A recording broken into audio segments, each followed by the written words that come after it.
ये कहानियां केवल मनोरंजन के लिए बनाई गई है। इनका किसी भी धर्म, जाति या व्यक्ति से कोई संबंध नहीं है। कृपया इन्हें एक काल्पनिक कहानी के रूप में देखें। कहा जाता है गरीबी इंसान को इस हद तक तोड़ देती है कि वो अक्सर ऐसा रास्ता चुन लेता है जो उसे लालच के दलदल में फंसाकर सीधे मौत की अंधेरी खाई में धकेल देता है। तौबा तौबा, मुझे नहीं चाहिए ऐसी दौलत, चाहे सोना मिले या जवाहरात। अब मैं यहाँ दोबारा नहीं आऊंगा। दौड़ते दौड़ते अचानक शकील का टांगा एक पुराने से बरगद के पेड़ के पास रुक गया। उस जगह को देखते ही शकील का चेहरा खौफ से भर गया। उसने घोड़े के ऊपर चाबुक बरसाई, लेकिन घोड़ा टस से मस ना हुआ। चल, चलता क्यों नहीं है नामुराद? यहाँ क्यों रुक गया? मैं कहता हूँ चल। उसी पल शकील को महसूस हुआ जैसे कोई पीछे आकर टांगे पर बैठ गया। जब उसने धीरे से पीछे पलटकर देखा तो वहां एक ऊंचे कद का शख्स बैठा हुआ था। उसका चेहरा अंधेरे में छुपा हुआ था, मगर शकील जान चुका था वो कौन है। नहीं नहीं, खुदा के लिए मेरा पीछा छोड़ दो, जाने दो मुझे। शकील टांगे की लगाम खींचकर भागने की कोशिश करता है, मगर वो ज्यादा दूर तक भाग ना सका। यह घटना आज से लगभग कुछ महीने पहले की है, जब शकील दिन रात मेहनत करने के बावजूद भी अपने परिवार की जरूरतें पूरी नहीं कर पा रहा था। शहर में टांगा चलाना ही उसकी रोजी रोटी का एकमात्र सहारा था, मगर जितना भी वो कमाता उसका ज्यादातर हिस्सा उधार और पुराने कर्ज चुकाने में ही चला जाता था।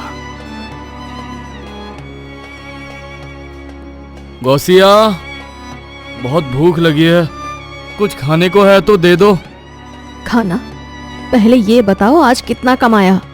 शकील चुपचाप जेब से मुड़े तुड़े नोट निकालकर उसकी तरफ बढ़ा देता है। ये रख लो। दिन भर टांगा हाँकने के बाद भी बस गिनी चुनी सवारियां ही मिली। बहुत देर तक चौक चौराहों पर खड़ा रहा, मगर किस्मत ने आज भी साथ नहीं दिया। घर में खाने पीने की सारी चीजें खत्म हो चुकी हैं। आटा, दाल, यहाँ तक कि चूल्हा जलाने के लिए भी कुछ नहीं बचा है, और ऊपर से बच्ची की चप्पल भी टूट गई है। बताओ, इतने में घर कैसे चलेगा? सब्र करो गौसिया, ऊपर वाला जरूर हमारे हालात ठीक करेगा। हाँ, लेकिन कब बदलेंगे ये हालात? शादी को इतने साल हो गए, लेकिन जिंदगी वहीं की वहीं अटकी है। अब तो मोहल्ले वालों ने भी उधार देना बंद कर दिया है। सब एक ही बात कहते हैं, पहले पुराना कर्ज चुकाओ, फिर उधार मांगने आना। बताओ, क्या जवाब दूं मैं उन्हें? कब तक तुम्हारी उम्मीदों का सहारा लेकर बात टालती रहूं? बीवी की कड़वी बातों ने शकील को भीतर तक तोड़ दिया। वो मायूस और टूटा हुआ मन लेकर उसी वक्त टांगा लेकर घर से निकल गया। रात काफी हो चुकी थी। शकील खुद भी भूख से बेहाल था, मगर घर के हालात ऐसे थे कि कोई उसे रोक भी नहीं सका। अब से देर रात तक सवारी की तलाश करूंगा, इतने कम पैसों में गुजारा नहीं होने वाला। शकील मन ही मन बड़बड़ाता हुआ बढ़ ही रहा था कि तभी बगल में रहने वाले बुजुर्ग मौलवी साहब ने उसे आवाज देकर रोक लिया। अरे शकील मियाँ, इस वक्त कहाँ चले? रात में जरा जल्दी आने की कोशिश किया करो। तुम्हें तो पता है ना, बांध वाले बरगद के पास अक्सर हादसे होते रहते हैं। अरे मौलवी साहब, ये सब अफवाहें हैं। उन रास्तों पर मेरा बचपन गुजरा है, और जिन बातों की तरफ आप इशारा कर रहे हैं मैं उन्हें मानता ही नहीं। खैर चलता हूँ, खुदा हाफिज। शकील जिन, जिन्नात और भूत प्रेत की बातों को सिर्फ कहानियां समझता था। चांदनी रात से उसे भला क्या डर होता, इसलिए उसने मौलवी साहब की चेतावनी को हंसी में उड़ा दिया और टांगा हाँकता हुआ आगे बढ़ गया। दिन रात टांगा हाँकने के बाद सिर्फ 200 रुपए, इतने पैसों में कैसे गुजारा होगा? अगर कर्ज चुकता कर दूं तो घर वाले क्या खाएंगे, और इस बेचारे घोड़े को क्या खिलाऊंगा? या खुदा, आखिर ये गरीबी मेरा पीछा कब छोड़ेगी? शकील इन्हीं ख्यालों में उलझा टांगा हाँकता हुआ आगे बढ़ रहा था कि अचानक घोड़ा एकदम रुक गया। शकील ने चौंक कर चाबुक चलाया, लेकिन घोड़ा ना आगे बढ़ा न पीछे हटा।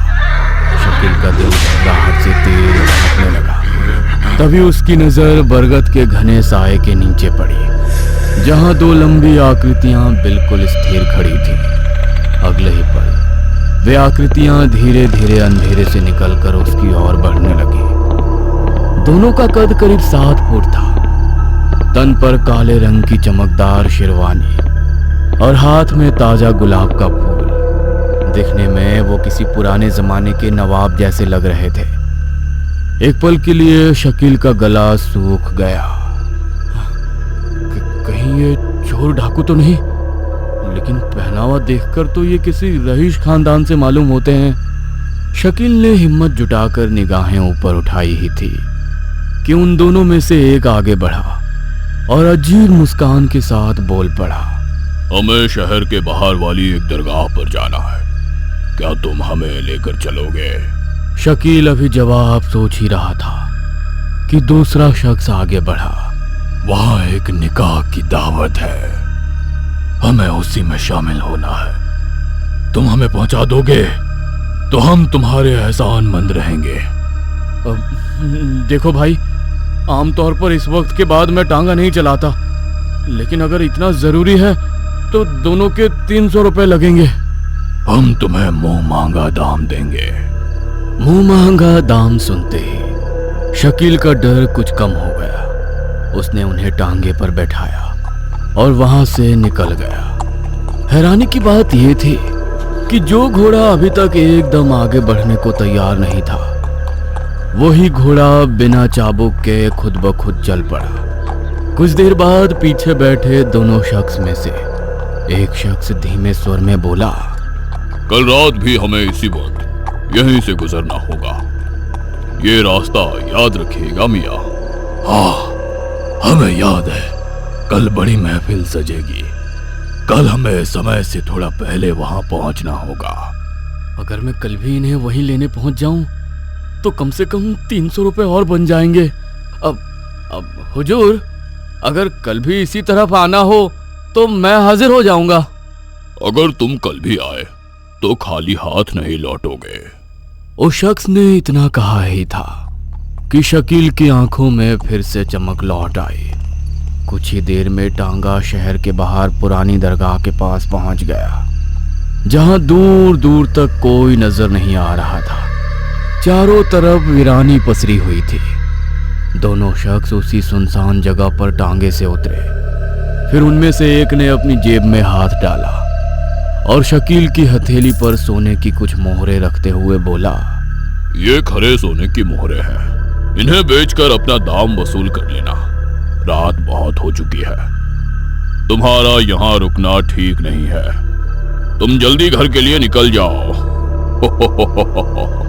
इतना कहकर वो दोनों शख्स चले गए, लेकिन शकील वहीं ठहरकर सोने की मोहरें देखता रहा।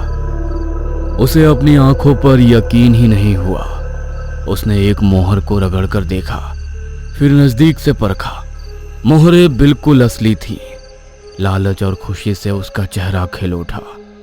इसके बाद उसने जल्दी जल्दी टांगा मोड़ा और तुरंत घर के लिए निकल गया। सुनो जी, क्या ये सच में सोने की मोहरें हैं? भला कोई तांगे के किराए के बदले सोना देता है क्या? मुझे तो इसमें कुछ गड़बड़ लग रही है। अरे बेवकूफ, मैंने तुझे बताया ना, वो दोनों कोई खानदानी नवाब लग रहे थे। उनके लिए भला ये चंद मोहरें क्या मायने रखती होंगी? उनके पास तो ऐसी ना जाने कितनी सोने की मोहरें होंगी। गौसिया के दिल में अजीब सी बेचैनी उतर चुकी थी।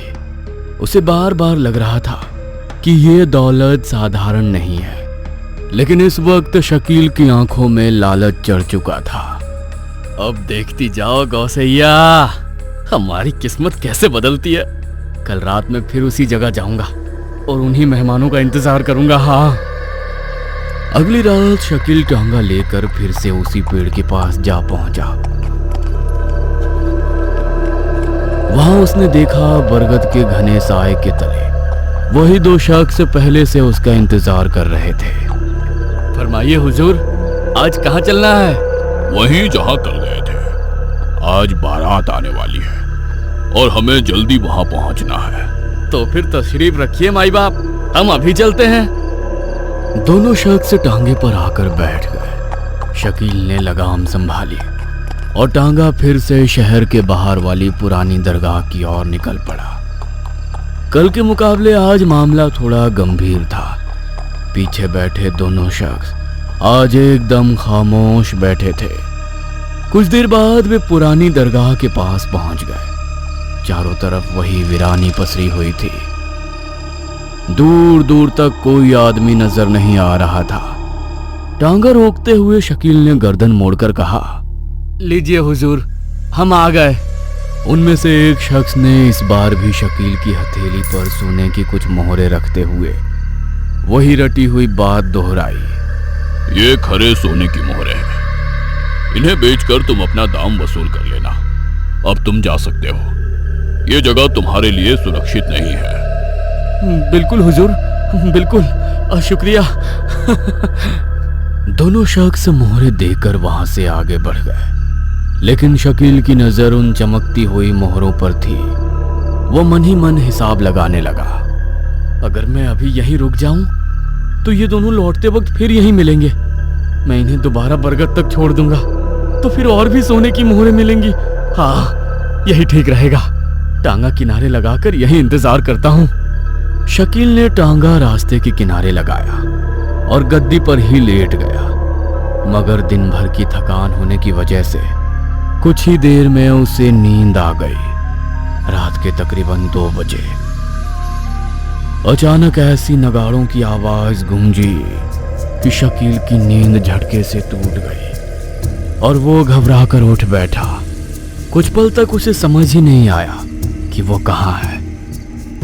फिर जैसे ही उसकी नजर सामने पड़ी, उसकी सांसें तेज हो गई। दूर अंधेरे के बीच एक बारात उसकी तरफ बढ़ती दिखाई दे रही थी, जिसमें सभी लोग बेहद ऊंचे दिखाई दे रहे थे।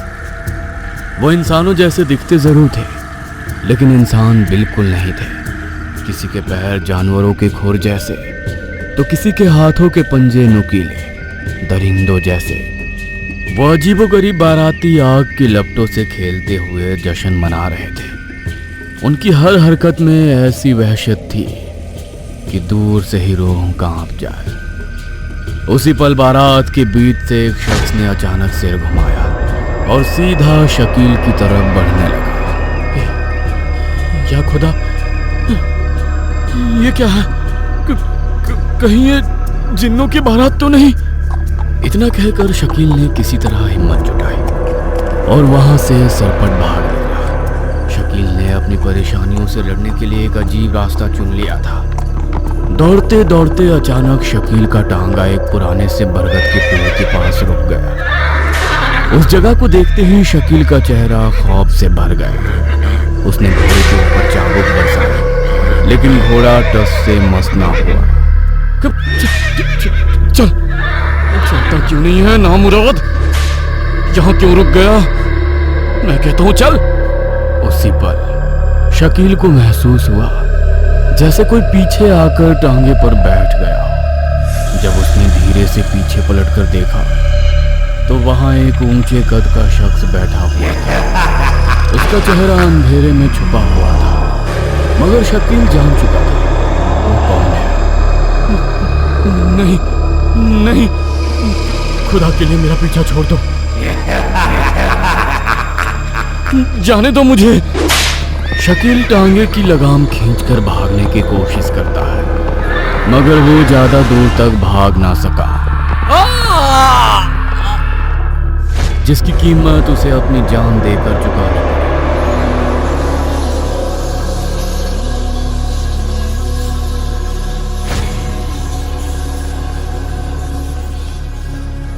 अगर वो उस रात लालच में रुककर उन शख्स का इंतजार ना करता तो शायद जिंदा बच जाता।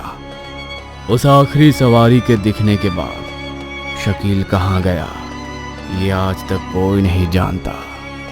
वो अपनी बीवी और अपनी 6 साल की बेटी को पीछे छोड़कर हमेशा के लिए खामोश हो गया।